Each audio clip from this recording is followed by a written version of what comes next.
Any story worth telling is worth telling again, which is why so many Western films have at least one, if not a few, remakes. Obviously, there are economic advantages to taking the well-worn trail, the retreading of a classic tome, or popular work with a built-in audience, but there can be artistic advantages too. Just like myths or biblical tales, sometimes the retelling of a story is the point of the story.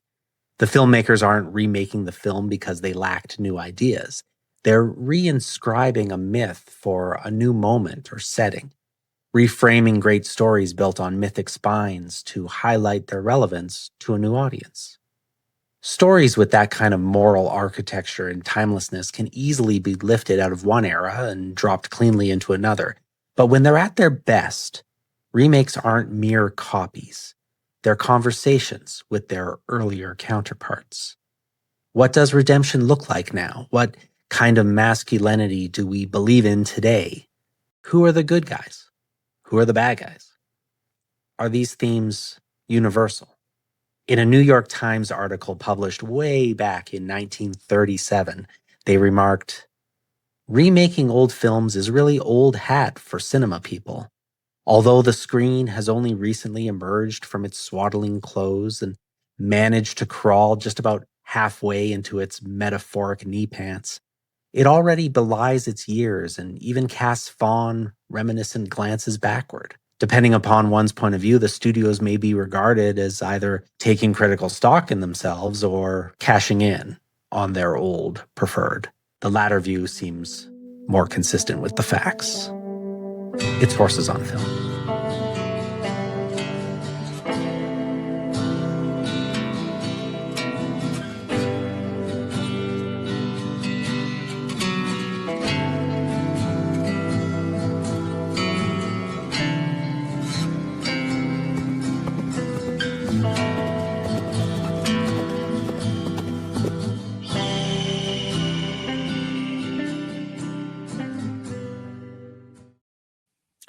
Howdy, y'all. Welcome to episode 17 of Horses on Film. I'm your host, Cameron Chapman, and this is the podcast dedicated to determining the top 100 Westerns of all time. And we're using as our guide the list that IndieWire put out in 2024. From there, we're adding, subtracting, mixing it up, finding new movies to put on there, movies to pull off. We're going to make it work. And so thank you very much for joining us on this little journey through the American West. And I'm joined, as always, by my hosts. Where's Dave? Where's Scott? There they are. Hello. Howdy.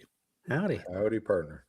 Yeah, I feel like we haven't done this for a few weeks, but This is we haven't done this for a couple of weeks. I guess we haven't, but that's the schedule. That's what we're doing. So it's all good.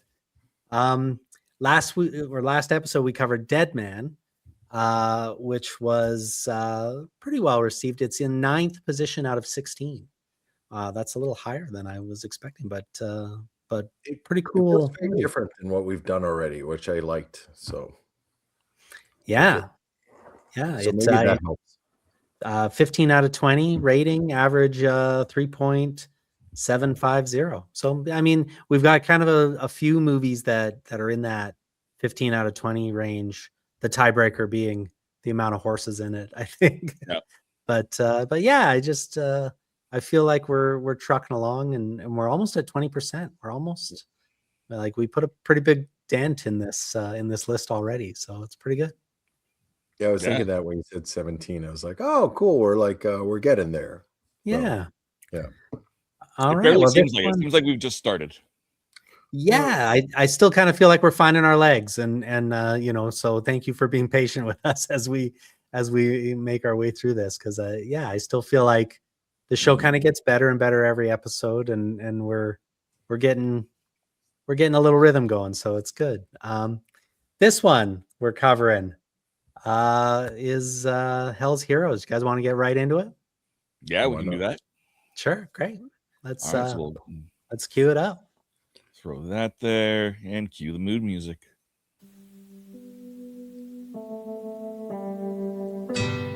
Three bank robbers on the run happen across a woman about to give birth in an abandoned covered wagon.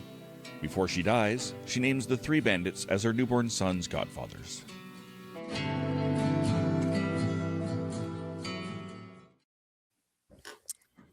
Yeah, Hell's Heroes, 1929, one of the oldest movies we've covered so far. I think the oldest one we've covered so far, one of the oldest on the list altogether.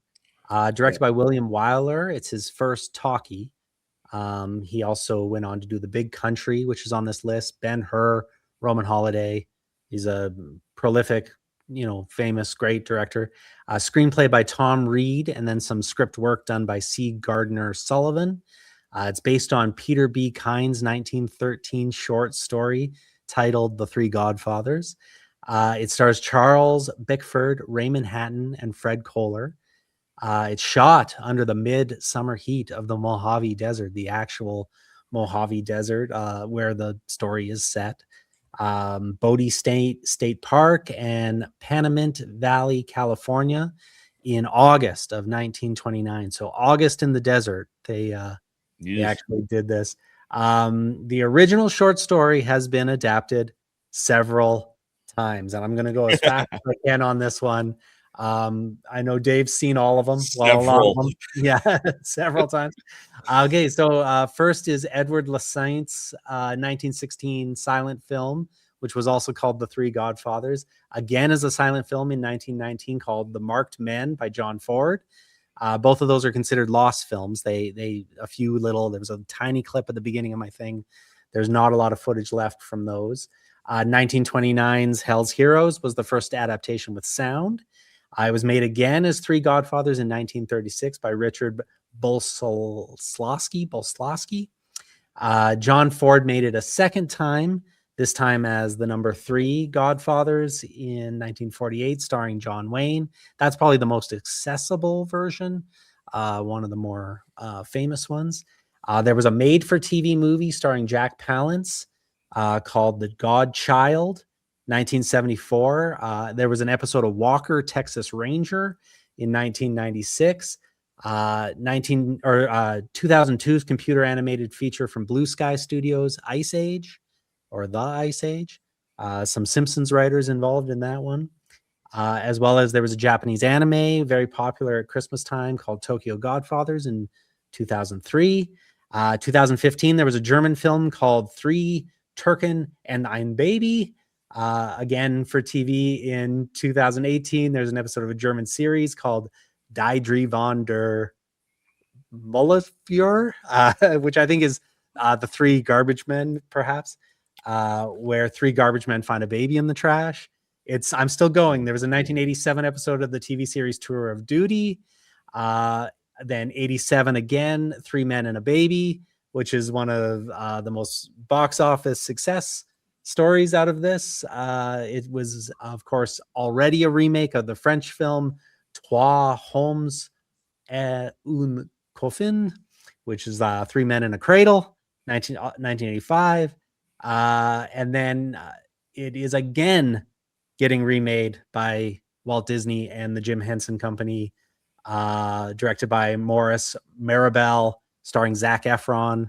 That has yet to come out. They've been talking about that for a while. I think maybe COVID put that on the back burner. I don't know if it's still happening. But Exhale, did I get all of them? Probably not. No, I didn't, because the influence of this short story has been seen from 1913's The Sheriff's Baby by D.W. Griffiths all the way up to Full House, to Fuller House, to The Mandalorian and Grogu, which is releasing in 2026. It's a story that has been they've gone back to the well on this time and time and time again. I mean, its origins perhaps even in the Bible.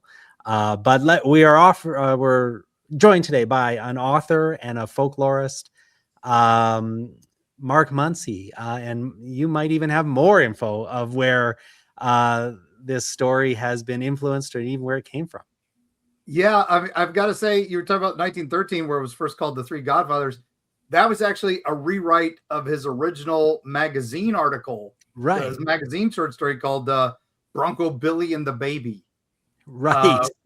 which is crazy because he even rewrote it himself. You go back to the well. That's what they always say when it works. Hey, you got to pay that bill. When it works, it works. And I think in 1915 there was a silent film of Bronco Billy and the Baby too. And the Baby. So if you follow those, oh my gosh, there's Lone they Wolf say and like, Cub. I was thinking Wolf Cub, but they say like there's 7 stories and everything's a remix of it. Is this one of the core ones? I think is what we're. I think it pretty much is. I think if we go back to even just the 3 wise men, and not that they had to take Jesus anywhere, but that story of the 3 wise men visiting Jesus in the Bible is just, it's so ubiquitous and it's so easy to adapt into other things that it's no wonder that this story just kind of keeps getting done. It's the Magi crossing the desert. I think even Top Gear did an episode on it. So exactly. Any movie with a baby's day out. I wonder if we could, kind of, but it's man. No, it's one of those. Like I said, the reason I wanted to be on this one. Thank you guys for having me. Thanks for joining. Well, first off, the tragic that you're not including Tremors 4 in any of this is just, that's heartbreaking to me that's not on the list. I didn't even know they made a Tremors 4. That's my amazing. gosh. They made 8 of them. Come on. Oh my God. 4 is the prequel Western backstory of it. And it's incredible. So I highly recommend that. Goes on your should be on the list. Yeah. That's on my radar now. That's great. All right. Yeah. Give it a try. It's fun. It's goofy fun. And Tremors 1, come on, that's Western too. Yeah, that we have talked about Tremors 1 because it was shot in Lone Pine, California, and lots of horses. I think on the Tall T episode we talked about that one. So Tremors is on the radar, but I honestly did not know they made more than maybe 1 or 2 of those. I think I knew 3 of them, and I knew they were trying to make a TV series, but other than that, they did a TV series after 3. And then they kind of went back with 4 to do the prequel, and then later on. But anyway, Tremors diversion there. Sorry about the bunny that's trail. great. That's great. So Mark, were you familiar first with the story of this, or this production, or one of the other 3 Godfather versions? I think my first childhood memory of this was the John Wayne version. Okay. I think I saw it on TV one day.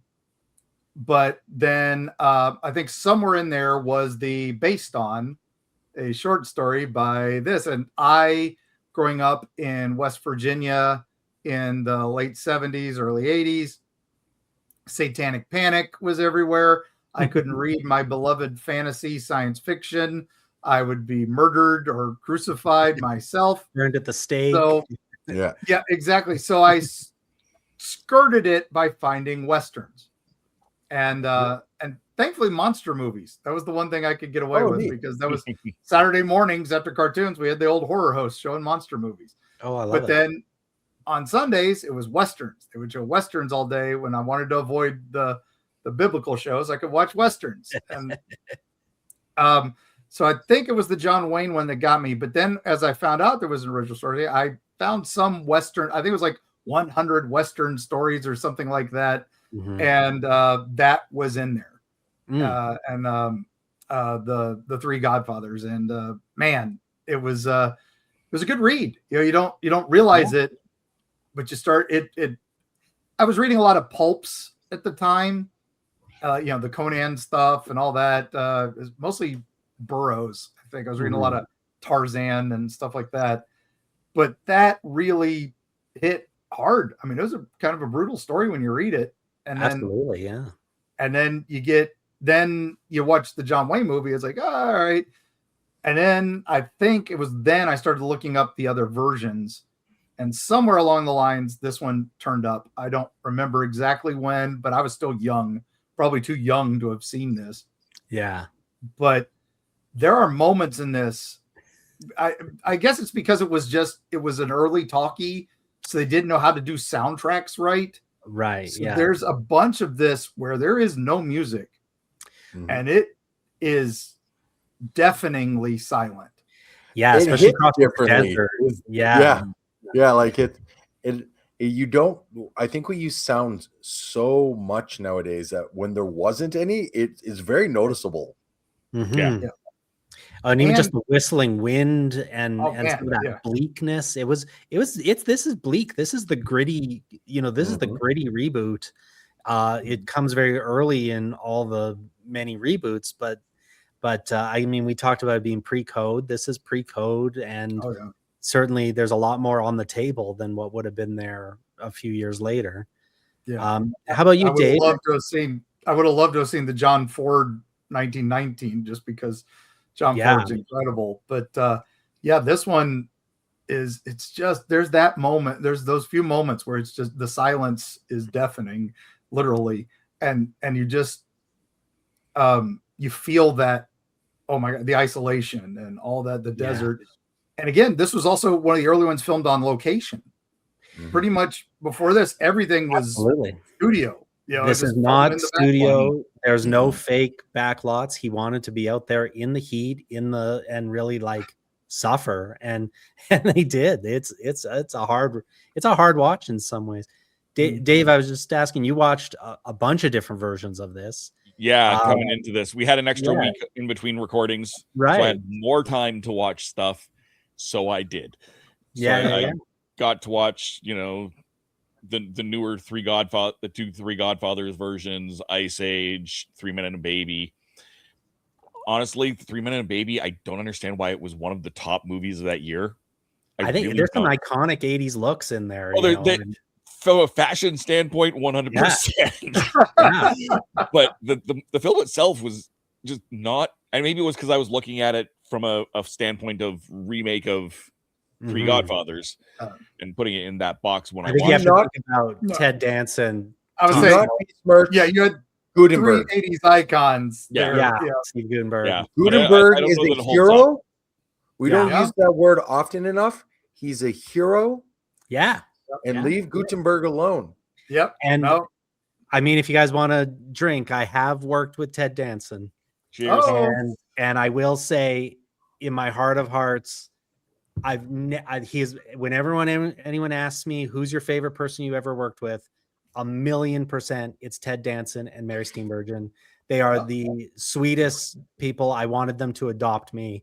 Mary got me into a film school that I couldn't attend, but she just pulled strings, and they're just like amazing, like the sweetest, nicest people on the planet. So you always hear horror stories, so it's always nice when it's like, no, they're better than you think. Yeah, the absolute best person I ever worked with, and maybe the hardest, most difficult person I ever worked with, were both from the cast of Cheers. So yeah, but anyway, we'll stay the positive and talk about how exactly. Stay happy. Scott, did you see 3 Men and a Baby as a kid? And you kind of have to. Yeah, everybody saw had TBS. You saw it every Saturday. It was on. It felt like that, Jurassic Park, and like The Abyss. Yeah. But I've seen that. I've seen a couple versions of it. Ice Age, obviously, probably the more modern takes on it. Yeah, most definitely avoided the John Wayne one. He's not a John Wayne fan. We've discovered. Not a John Wayne. I get it. He's not alone. I will say he's less John Wayne than he used. That he is less John Wayne in this one than he is in a lot of them. True. But I do have to say one quick thing on 3 Men and a Baby. It's a baby. I have to say one quick thing on 3 Men and a Baby. I will be remiss, and somebody will kick my ass for this. The reason the VHS tapes went crazy for 3 Men and a Baby was the hidden ghost. Right. There was a scene that you had to pause the frame to see the ghost child in a scene. Yes. It's actually a standee of Ted Danson, and the edit is pretty terrible because there's all these standees of him around from his various commercials. But oh my gosh, the urban legend of that kid dying in that apartment. Yeah, it was a big deal that everyone thought there was this ghost, and that it was the ghost of the child that killed himself with a shotgun in the apartment. They didn't even have an apartment. The whole thing was shot in a studio in Toronto. Leonard Nimoy even debunked it. Yeah, and he's a believer. I very rarely do ask, nerdy questions, but I did ask Ted about the ghost in 3 Men and a Baby, and he laughed and said, yes, it's me in a tuxedo. And he said, thank God for DVD at the time. It was pretty Blu-ray. Maybe Blu-ray was fairly new, but he said, thank God for DVD, because on the DVD you can see it a lot clearer in widescreen. But on VHS, I get why people thought it was not supposed to be there. Or there was even rumors for a while that it was a crew member hiding behind the curtain. But the script supervisor or something. But yeah, I'm glad that you brought that up, especially being a ghost hunter. Yeah, well, I team up with a lot of ghost hunters and Bigfoot hunters, so I had to bring that up. Otherwise, I would be remiss and people would kick my butt. No, thank you. That's great. I never even heard of this, so I'm actually. It's worth looking up. It's one of the kind of most famous urban myths about early viral before the internet was a thing. So the VHS era. The Omen, and like I know the Omen one with the kid and all that stuff, but like every once in a while you hear and you're like, no. But the one that always gets me is how do these things spread pre-internet? How did we know? How do we know? But it's the same all over the world. We all know. But like, how did this happen? Like, it was telephone, and the playgrounds of the world would share it, and and that VHS sold millions and millions of copies, and the price of it was close to $90 for a VHS back then. Like it was not a cheap endeavor, but they really, and it's those playground tales, right? Schoolyard. Urban legends are fun. Nowadays the internet stuff is like it gets garbled from person to person to person, but to have it stay that intact and go around the world actually shocks me. Don't get me into Moonraker and that Dolly had braces. We'll just skip that right now. We'll just otherwise that's another hour episode. I was just reading about that one too not long ago. I thought she did, because I thought that was the reason why they connected, was because he had him and she had him. Nope. Never had him. It's literally a VHS. It's another VHS low resolution thing. Okay. Yeah. Wow. Yeah. Well, they actually, there's a movie we watched, but I'm more on this. This is great. Yeah. They actually went out of their way to make sure she didn't look like she had braces, by painting it frame by frame to whiten her teeth so that it didn't look like she was underage in that one. She had been fitted for braces, and they, so that got out there. And in fact, some of the summaries describe her as having braces, why she looks at Jaws and as he smiles, she smiles, she's supposed to have braces, but they cut that. Now she's just this cute little thing with pigtails and very large breasts. So that's why I loved it. But I remember her having braces too. And when I watched it on DVD, I remember seeing it and she didn't have braces. And I'm like, what is this?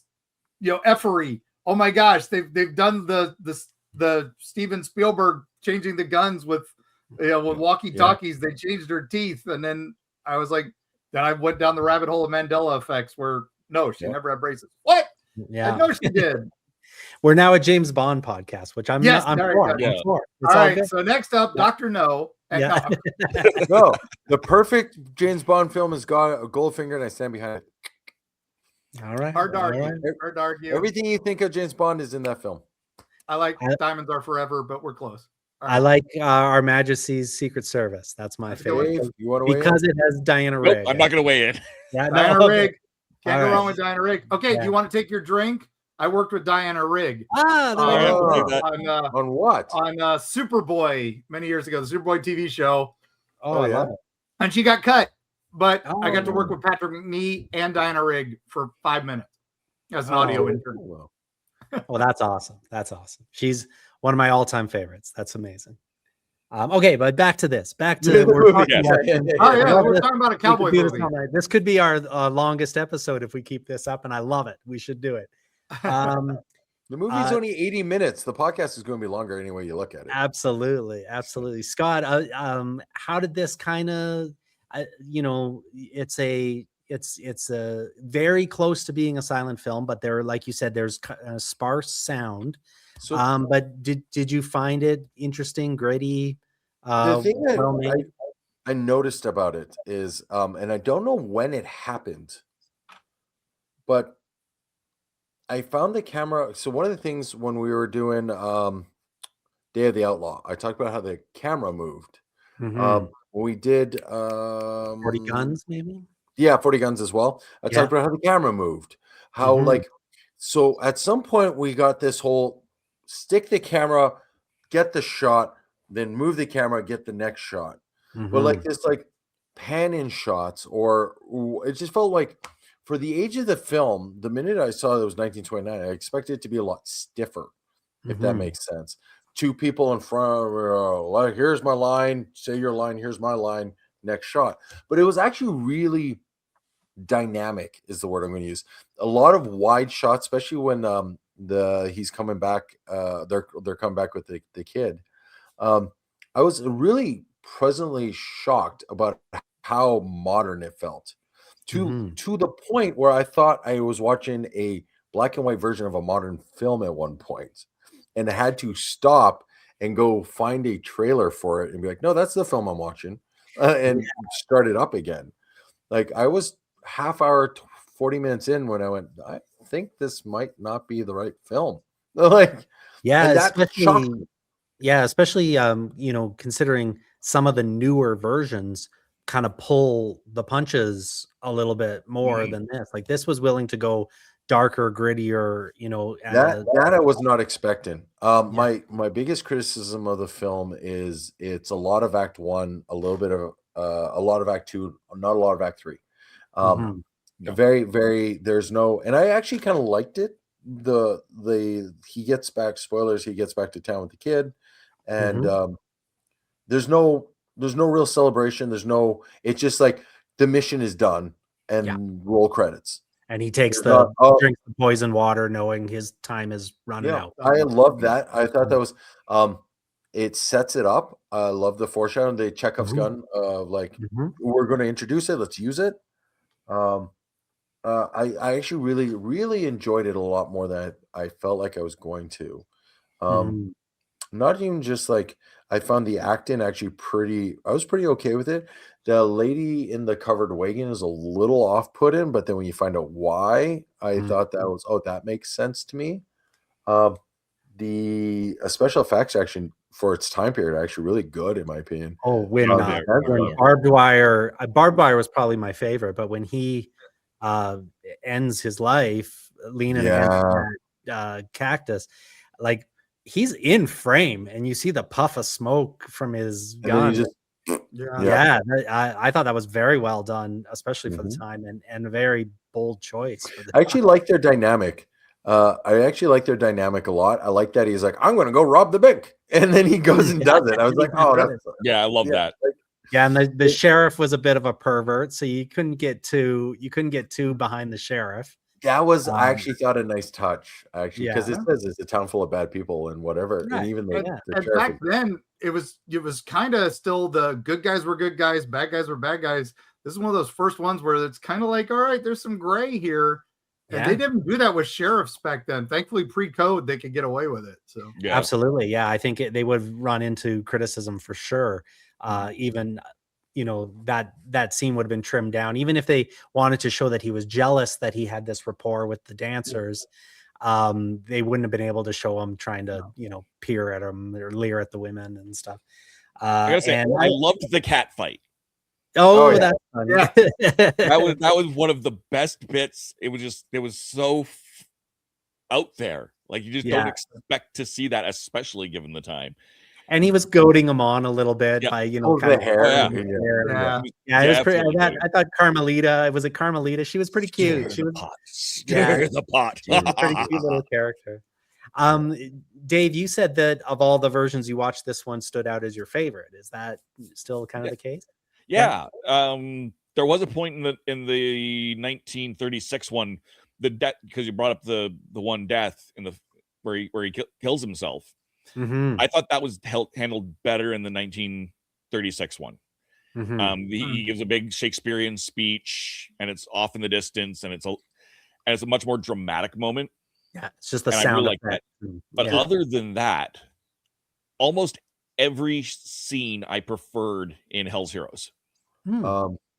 Both of them kill themselves technically, or actually all of them kill themselves. They really all do. The first one that does in their own way. Well, the second one, he walks off. He obviously knows he's dying. He leaves the note. Yeah. And then the third one knows it's going to happen. He drinks the water, right? True. The classic. I shall be gone for some time. Yeah. I'm going to go in the desert to meet a fellow. I was like, oh, I know exactly what's going on. It was interesting that you said you thought this was like a new film and maybe you were watching the wrong thing. I noticed a lot of the stuff that came from the silent era brought forward into the talkies. Some of the makeup, the way they handled makeup, the shots of the woman in the covered wagon had that soft tone, and I think it was just a matter of the lighting that was there. But it gave a very silent film feel to it. Well, most of the other versions, if I recall, have a lot more kind of religious symbolism. Like I think the John Ford's where she's giving birth always look like a manger. That's what it's supposed to look like. And then even the covered wagon in his looks like a manger. This didn't have that. No, which I was very happy with. Just real quick on performances, I do have to say, Barbed Wire, Raymond Hatton, he's really, really good. Where he's just so wounded, but Bob, Charles Bickford. He plays smarmy so well. He's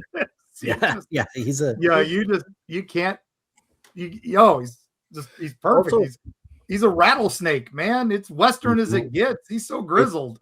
It does something that I found very modern, which I really, really, really, really appreciated. And it's off Barbar's. No, not Barbar. The other one is when he finds the milk. He's like, "I'm going to take mine. You can use yours." And then later on, he's like, "I'm happy you gave the milk to the kid." Yeah, and it's such a small line. It's when they're leaving the last of it. But it shows that, like, on the outside. But I feel a lot of films at the time would have shown, like, oh, he can have my milk, like kind of thing. Like instead, they were like, no, it doesn't matter for the story. It really doesn't. But it was like a little detail that didn't need to be spelled out. I was really happy for it. He kind of plays the heart. He's kind of the heart of the crew. Yeah.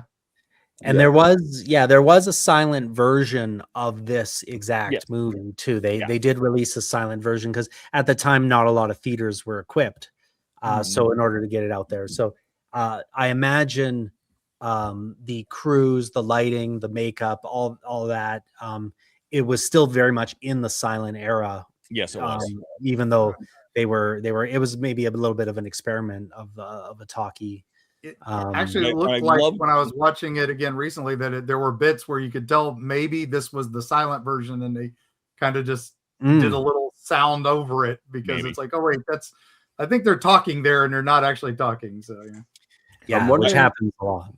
Do you think they had sorry, you know how we have like made for IMAX or made for talkies, like it's this scene was filmed in talkie vision,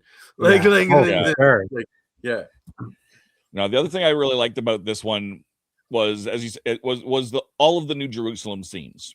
The town scenes in those later versions almost get glossed over. Very much so, and they don't in this, and it feels more put together as a result of that. You see him, you see the bank robbery, and him killing the banker, and even tying the we killed the cashier. We knew we knew his name. Yeah. Then that ends up being the father, and we have to, the actual connection. That's not a theme that comes up in every version. No, that's something that they chose for this. And I felt the John Ford, John Wayne version was a lot closer on the dialogue in the book. And there was a few beats that were really, really close to the book. I will say I'm glad they changed the name of the cactus, because the cactus in the book has a very horrible name.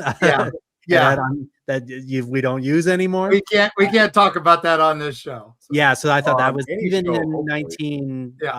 What year was that one? 1916.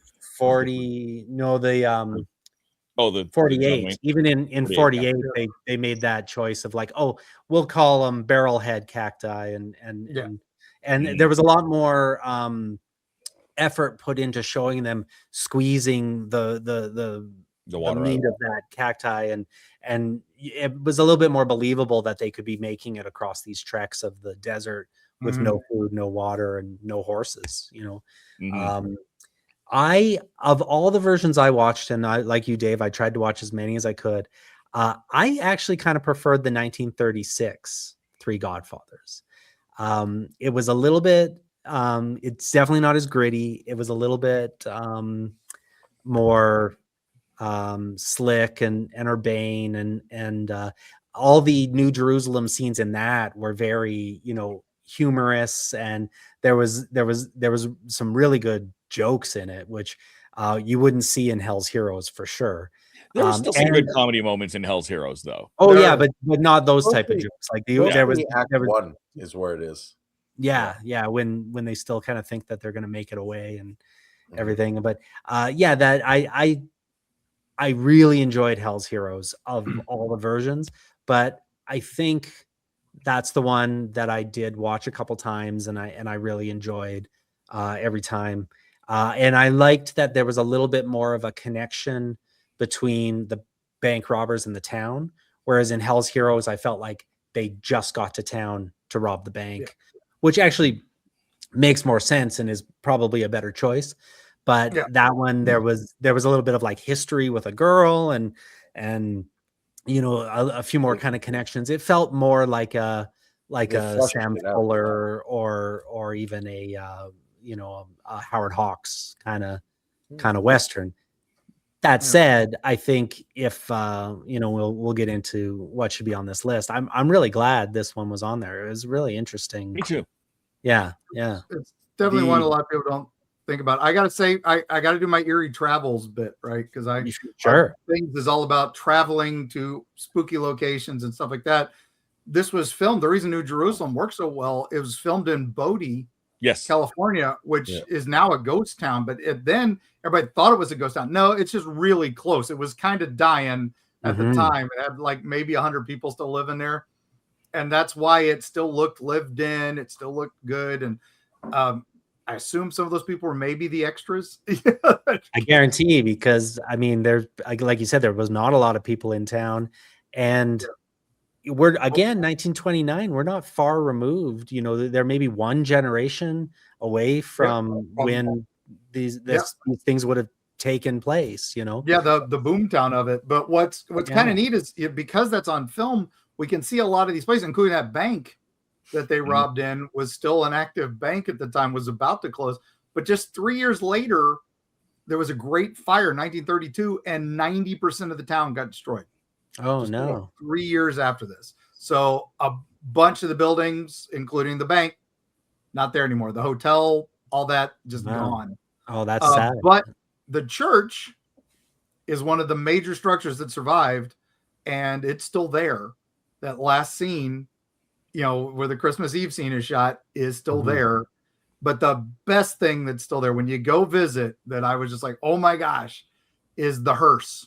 Yep. The horse-drawn hearse that they use in the movie is still there in the Bodie Museum. I love it. The same one they freaking used.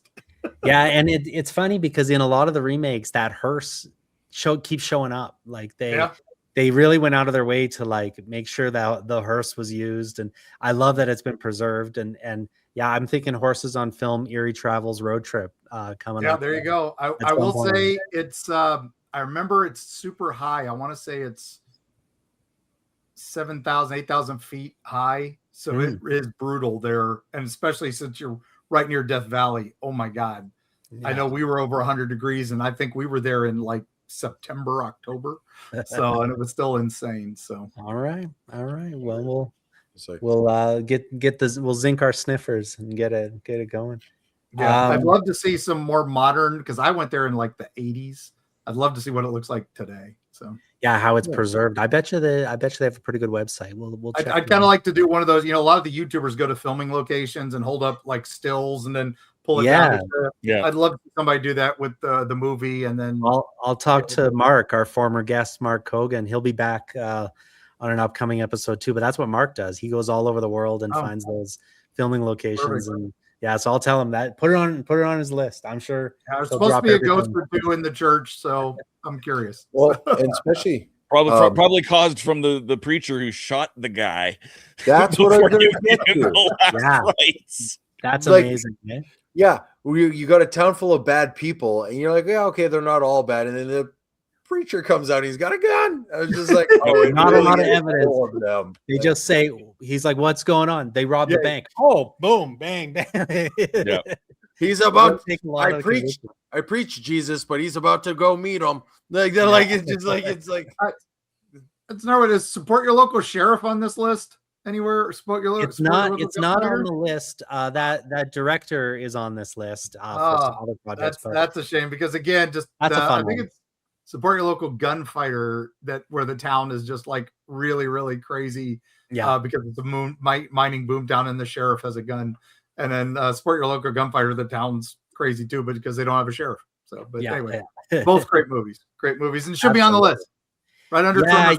I wish there was more things we could pull off of this. I think there are going to be a few that are definitely coming off, but our list of off the list episodes is getting longer and longer and longer. So, yep. I have a feeling we're not going to be done after 100 episodes. No, definitely not. Spoiler alert.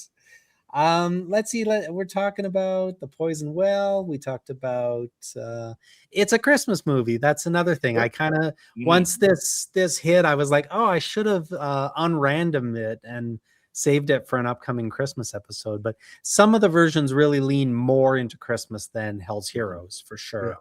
Yeah. I liked the little speech they give about getting the tree from the High Sierras in the one version, but I felt like the John Wayne one leaned into the Christmas spirit the most.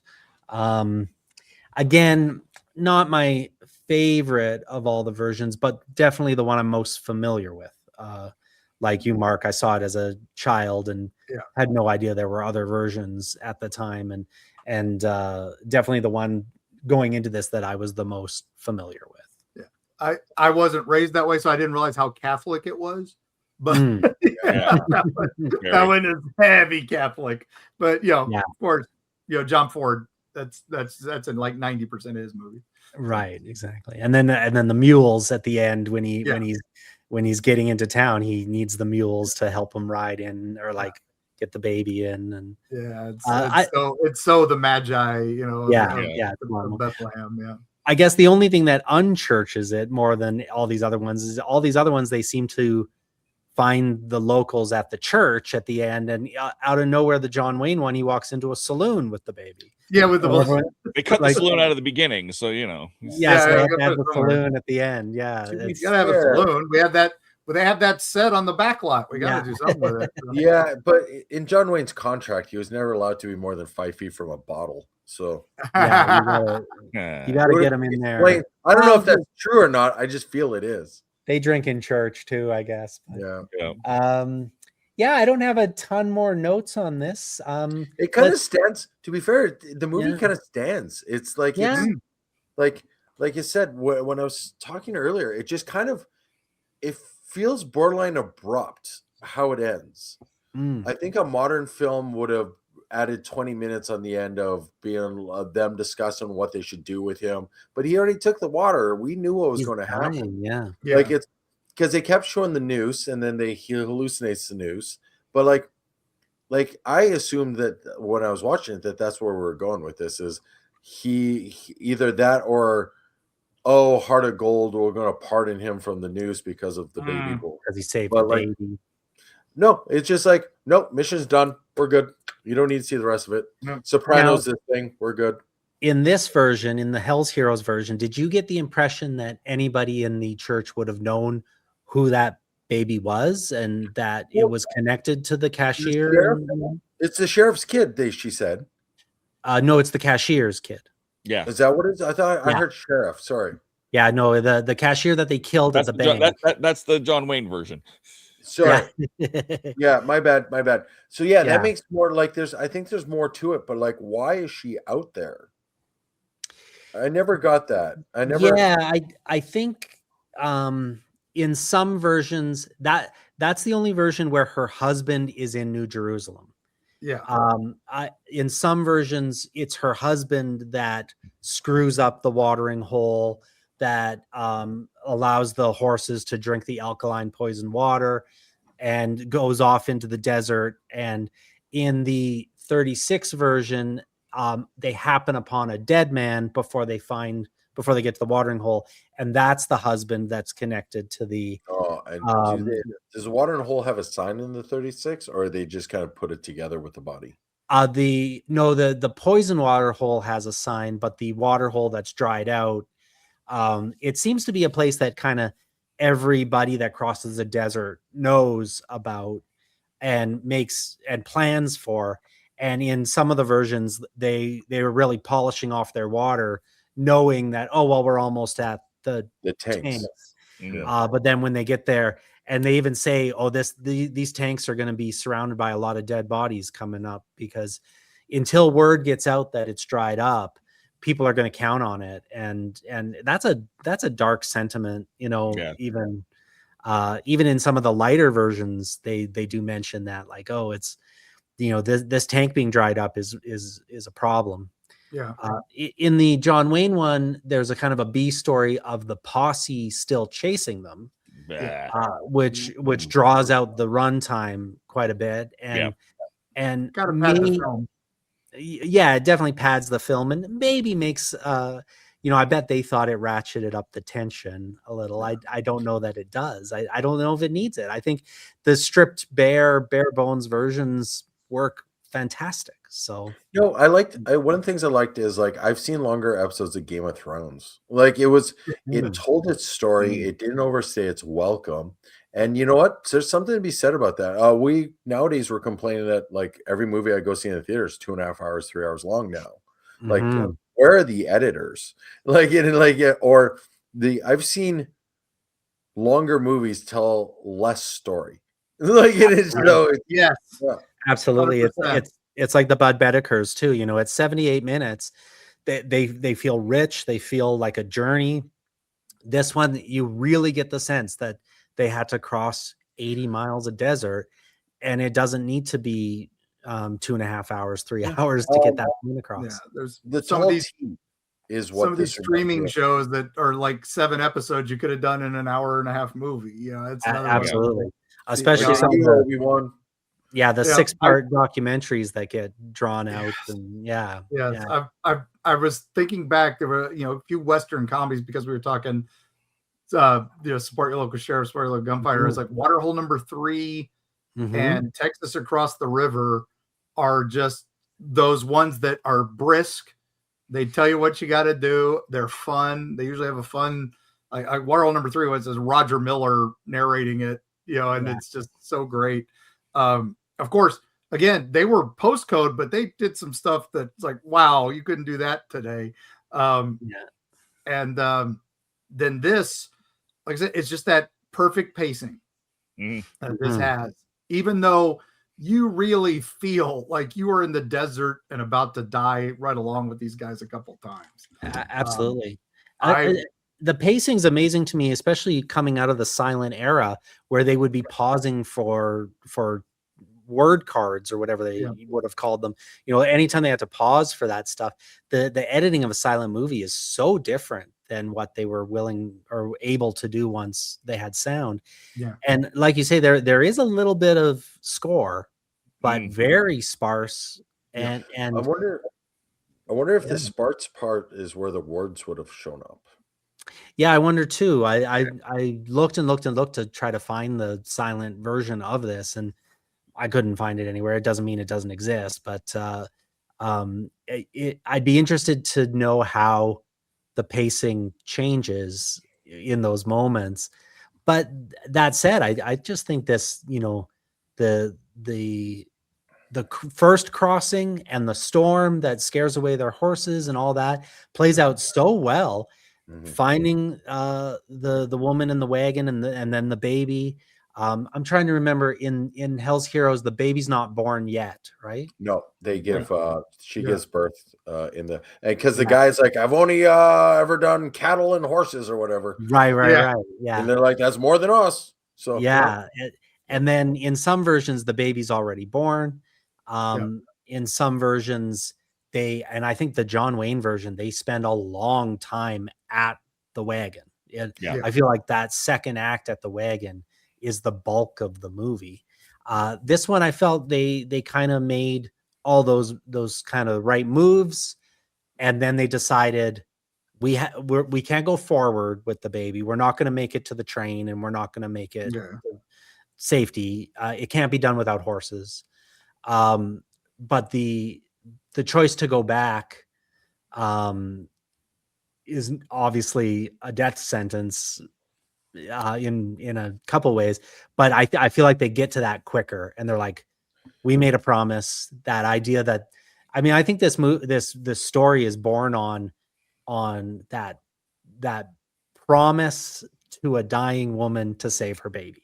Yeah. More than anything, more than the Magi, more than anything, it's just if a dying woman hands you a baby and says, save this baby, you're their godfather, that at your core, you do everything. You're on a mission from God at that point. God, yeah. And especially right after you said you were going to try to, sexually assault her.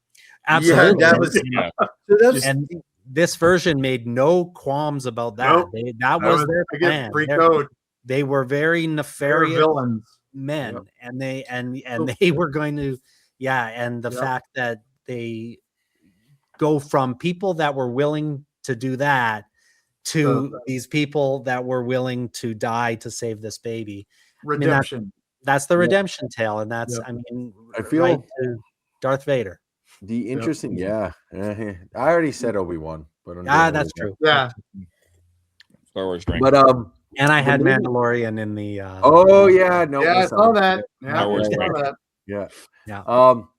It kind of like the From Dusk Till Dawn feel, where you're settling into one film and then it kind of becomes another.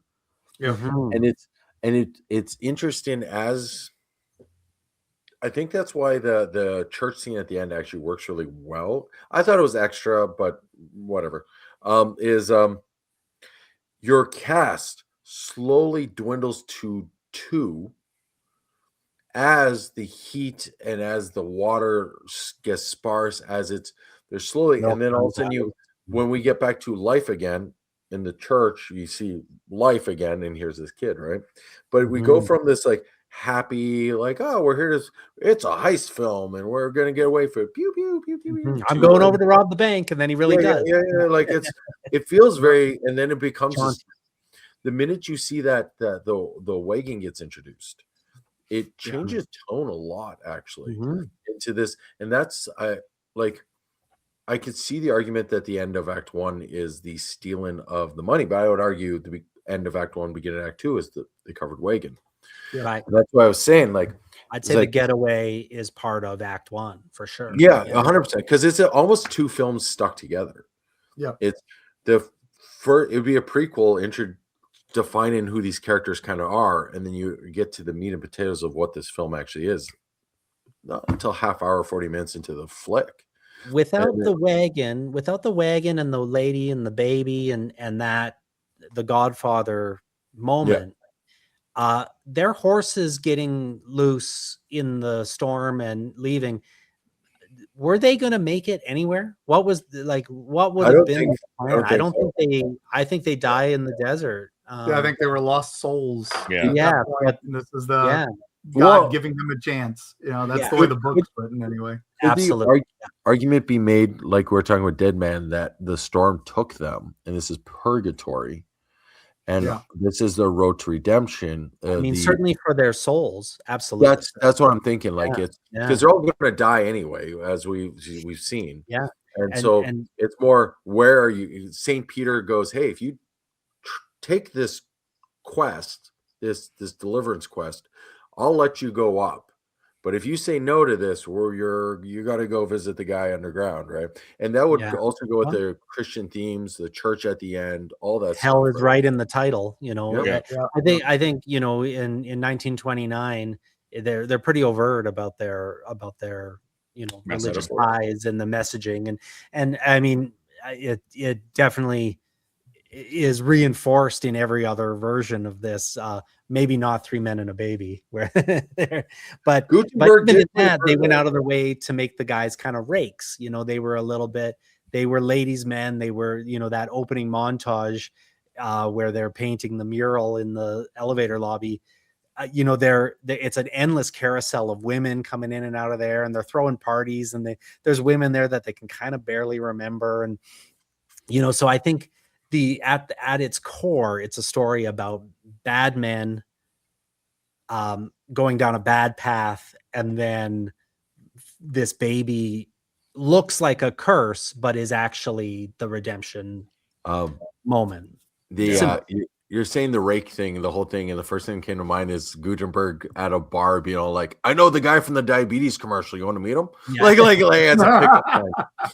Like it's just like I don't know why that I've been trying to make a Cocoon reference this whole thing. Yeah. But Dave, did you meet Steve Gutenberg at the Comic Expo? He was there. I didn't know. Because I work with usually one guest, sometimes I'll meet a whole ton of people that are related, and other people I won't even see. I wouldn't even know they were there if I didn't know they were there. Why was Gutenberg there?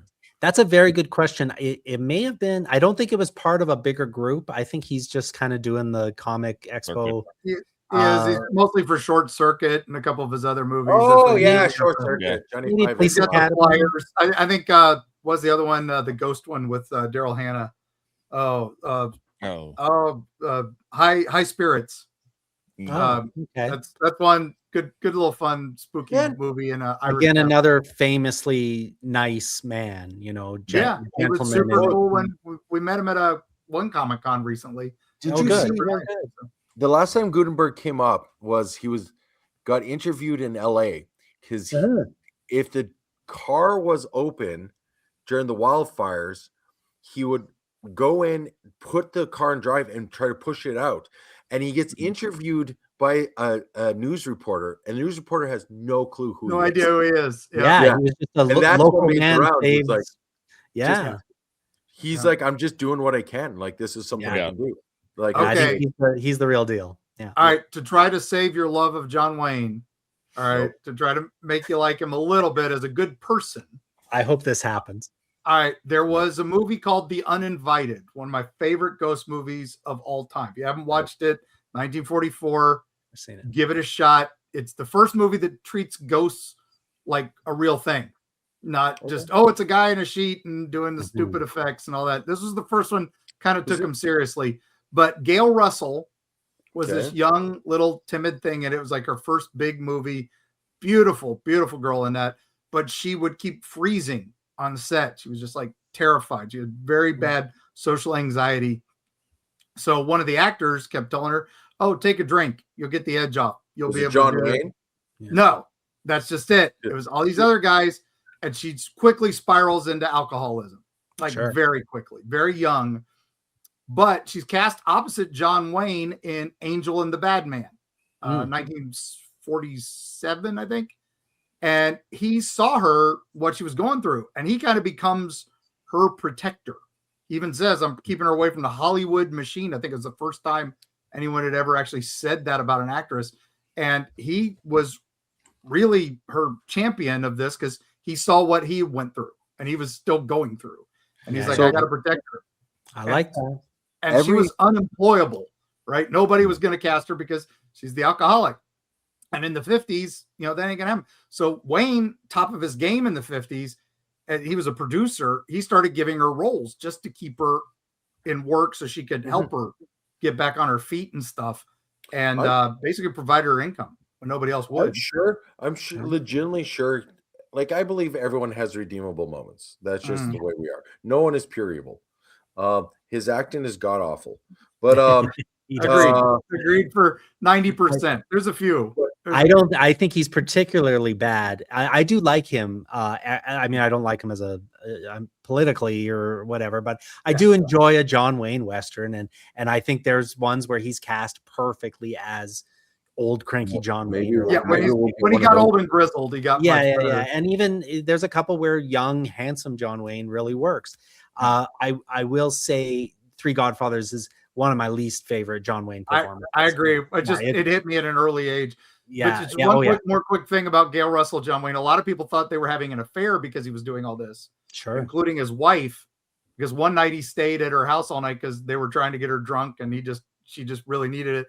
And so when he got home, his wife, John Wayne's wife, shot at him with a gun, just missed him. That of course came up in the divorce, and of course they were trying to make her that they've been having an affair. No, they didn't.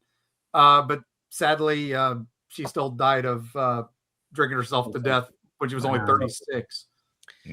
But Wayne's quote was she was the angel to his bad man, and he really wanted to save her. And he felt bad about it. He tried. He did. He tried. But sometimes, he may have been a terrible actor, but he was a good guy. So, there were moments. I'm sure there were moments a good guy.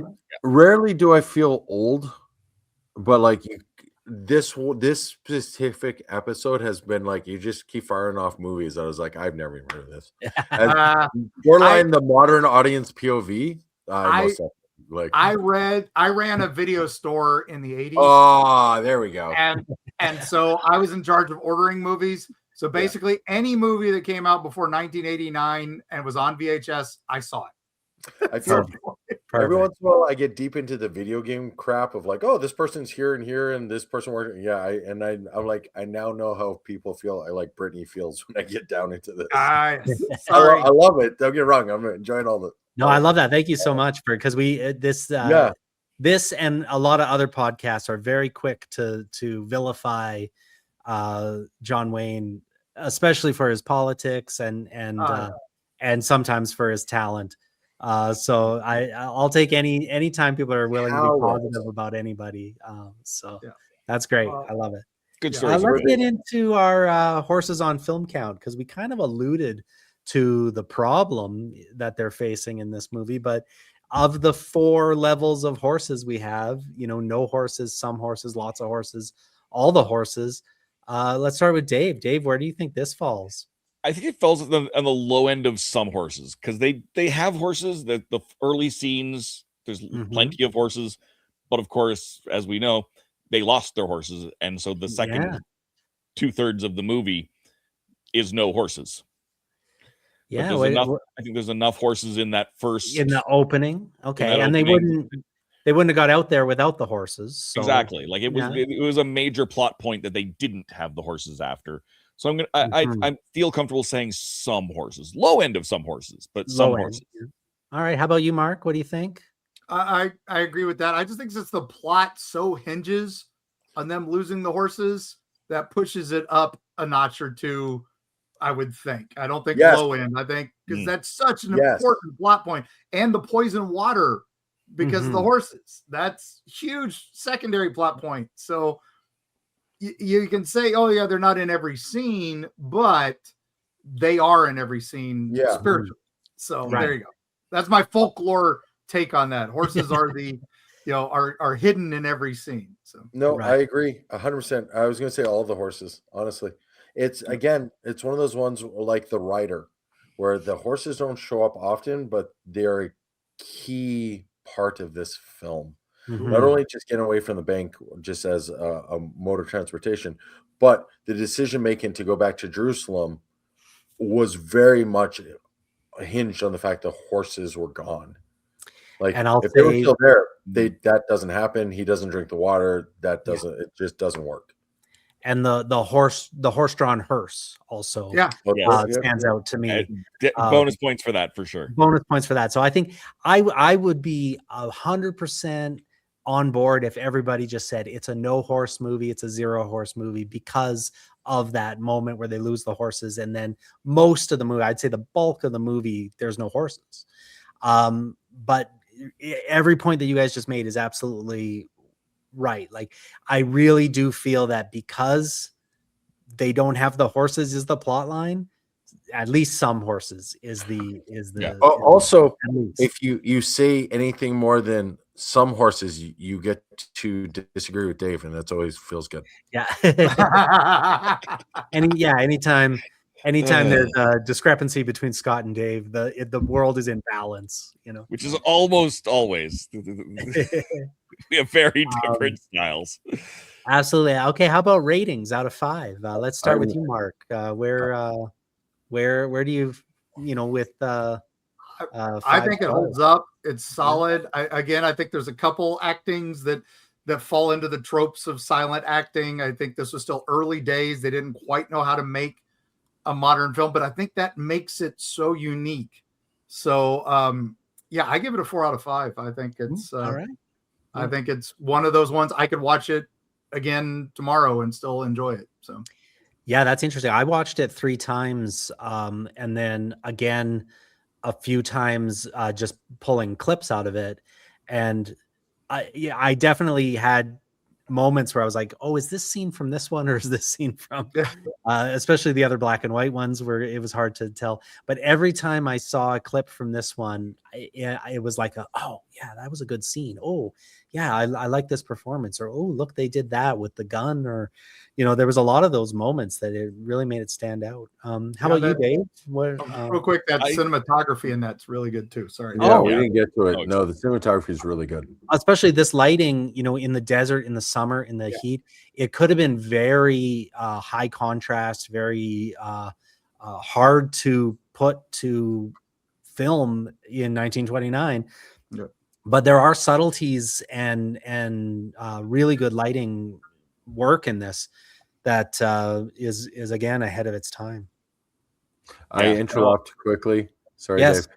I just watched Mark take a drink and I went, that wasn't Star Wars, and Cam didn't mention who he worked with. I'm trying to figure out what the drink was. Oh no, he's just it was just genuine. Yeah. I have epilepsy. I have to take drinks a lot. No, you're good. You're good. That's not it in my head. I'm just like, okay, what did sorry. you do? There's a moment in this movie. I mean, in a lot of movies, Good, the Bad, and the Ugly is another one, and there's a moment in Three Amigos where they're cleaning off their canteens. Yes. And I purposely, before I sit down to watch any of those movies, I make sure I have more than one glass of water, because I think it's because we keep talking about water holes and deserts. Yeah, exactly. Deserts and heat and summer and Mojave, and definitely. Well, Scott likes to hear Dave's opinion first, so let's go to Dave. Oh yeah. So, I agree with what Mark was saying. It's a fabulous, a magnificent example of a transitory time of filmmaking, that where you see all of these modern things that are going to come, and all of these holdovers from the silent era merging seamlessly. I had to give it 4 stars as well. Wow. A couple 4 stars. I watched it more than once. Yeah. And I watched all of these other versions, and that's kind of my benchmark for a 4. Not that I won't shift up or down with that, but that is kind of one of my benchmarks. Will I watch this again? Do I want to watch this again? And the answer was yes. So 4 stars. All right. Yeah. And you're right. Like I've said before, it's not just the movies we're covering, it's everything kind of peripheral that is really adding to my enjoyment of doing this, and picking up the original story and reading the story and reading about, all the times it's been adapted and all these things. It really kind of like was an enjoyable couple of weeks of going down this journey. And I think the fact that you fired up 6, 7 versions of this story goes a long way to say that, you're enjoying this. So that's great. Full disclosure, one of those versions is only 6 minutes long. True. Yeah, that's true. That's true. Oswald the Lucky Rabbit. And they are making an Oswald movie. John Favreau is didn't know about that. He was also helming that in the video game Epic Mickey. Yes, Epic Mickey. Oswald is the Oh, it says because it's a Warren Spector game. Yeah, Warren Spector. It's got that good. 50s kind of. One Spectre is like my go-to when it comes to like Deus Ex and like System Shock. I got to take a drink. I got to hang out with him at a GameStop conference for about 2 hours. No, that's super cool. I got him to sign an Oswald Lucky Rabbit ears that he signed it. Shodan lives. So there Shodan lives.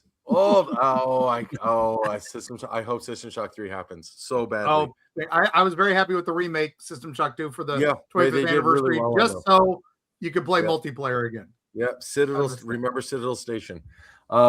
So review-wise, I'm usually Mark. You might not know this, but I'm usually the yin to Dave's wrong, and so in this case, we're going to almost agree on this one.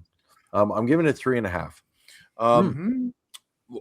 4 is like I like the film. A 4.5 is I would rewatch the film fairly frequently.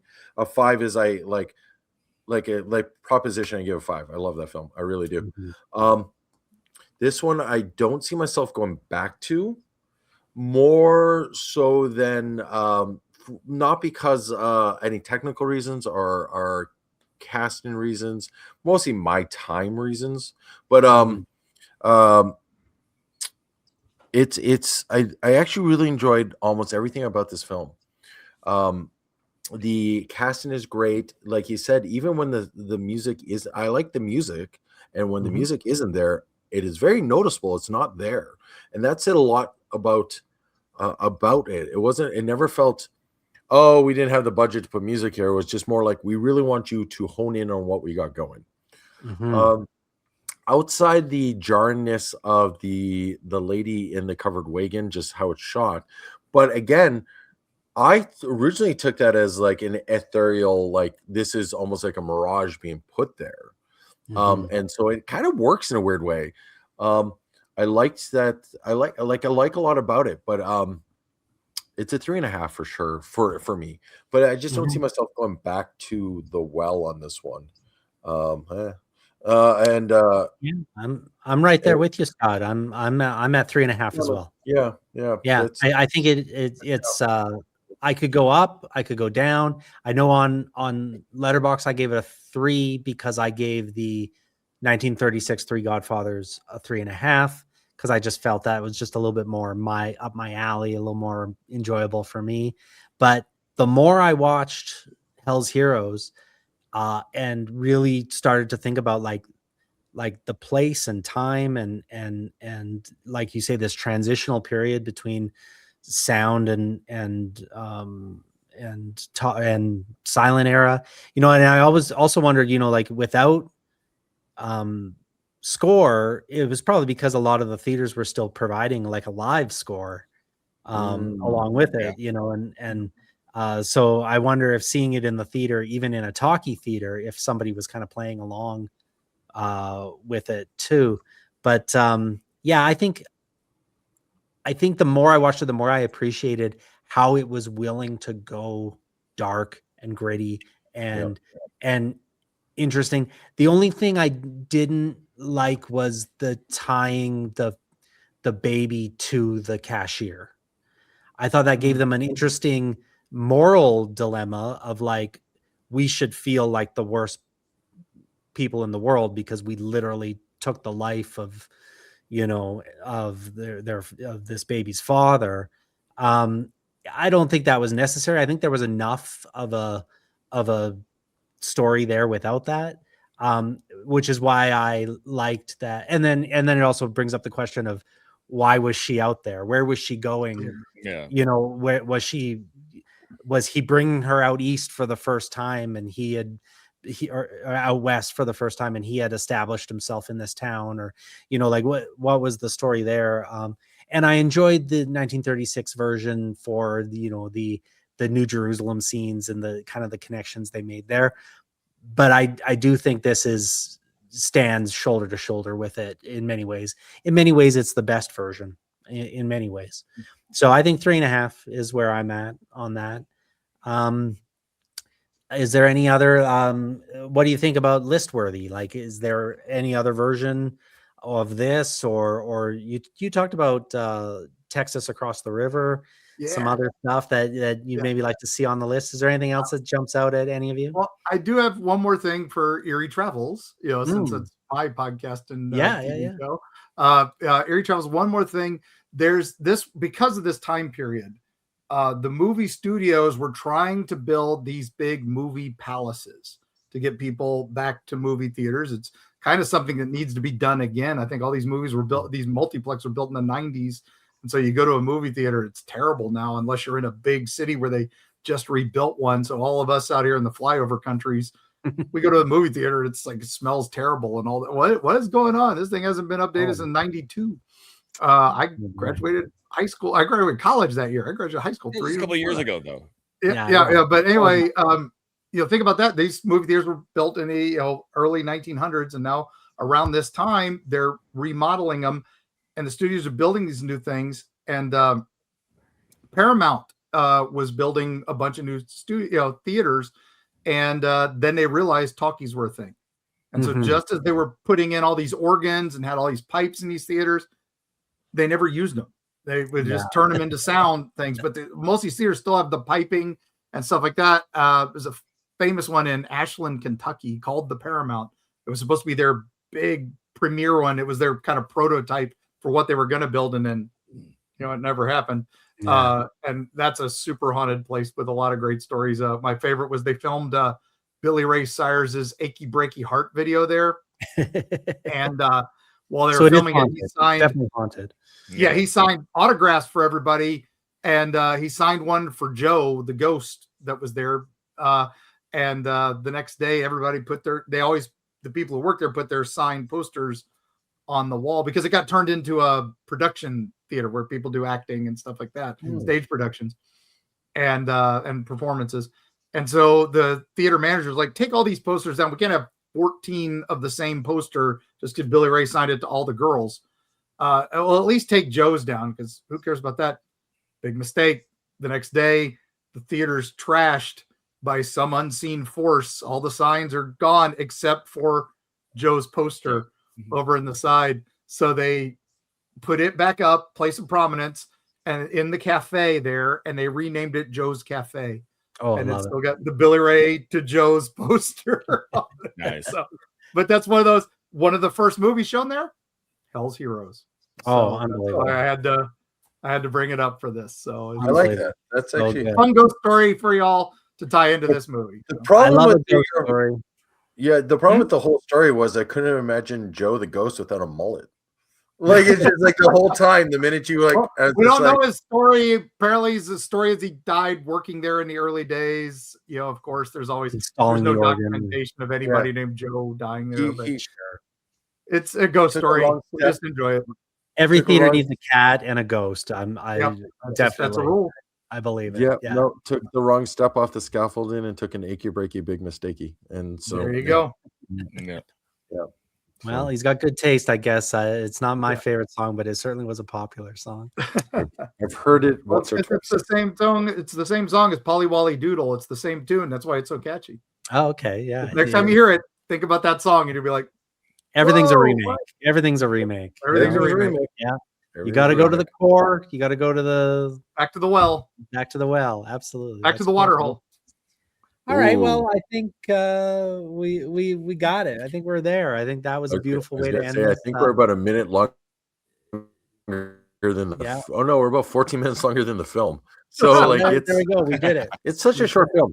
I mean, this is like, just go watch it. It's not even like it's not long. Just take an hour of your day. Yeah, it's perfect.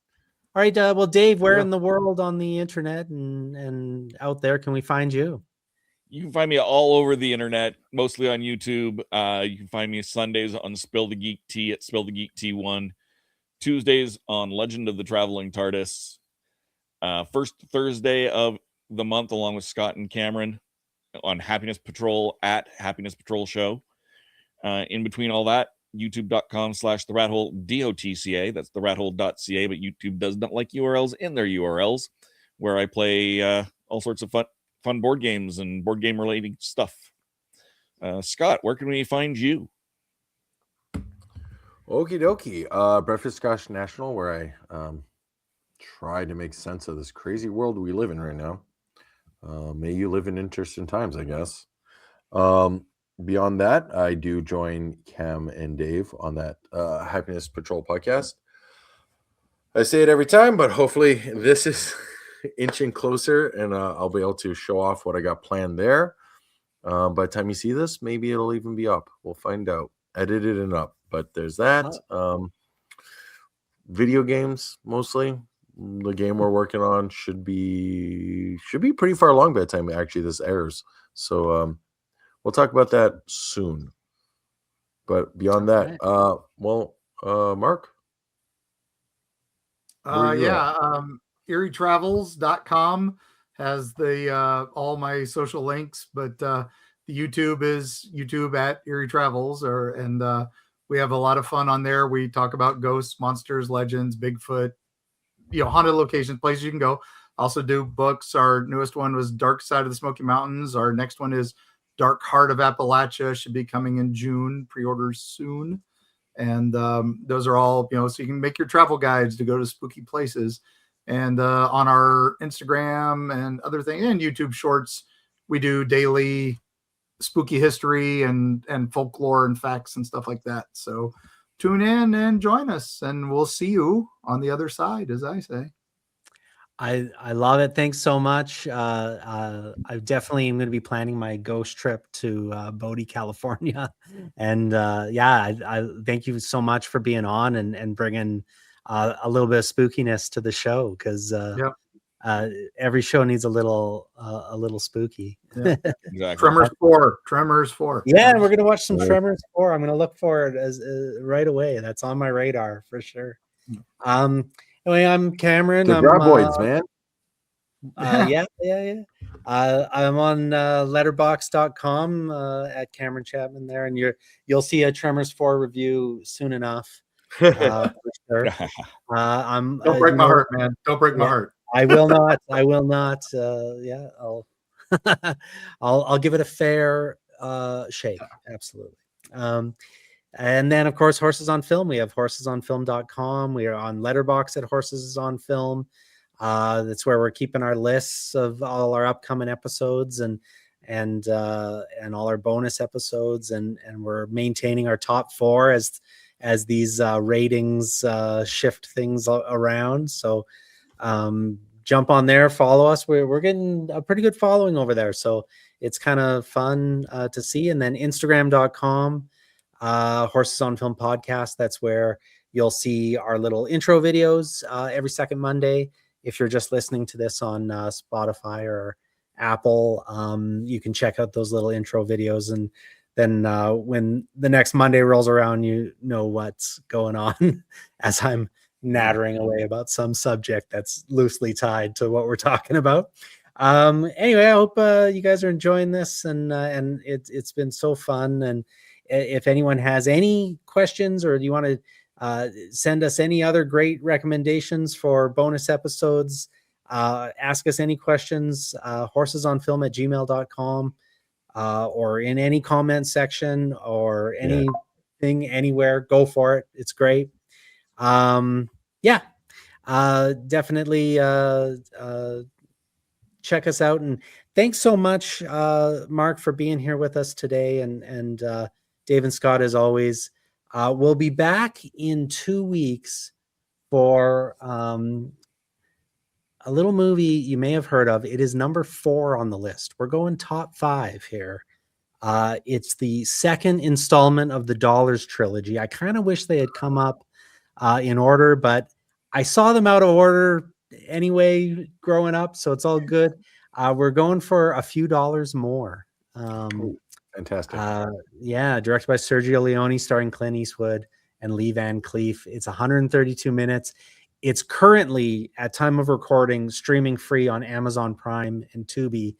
However, I just loaded it up this morning and it said it's leaving in 9 days. So by the time this airs, it might not be there.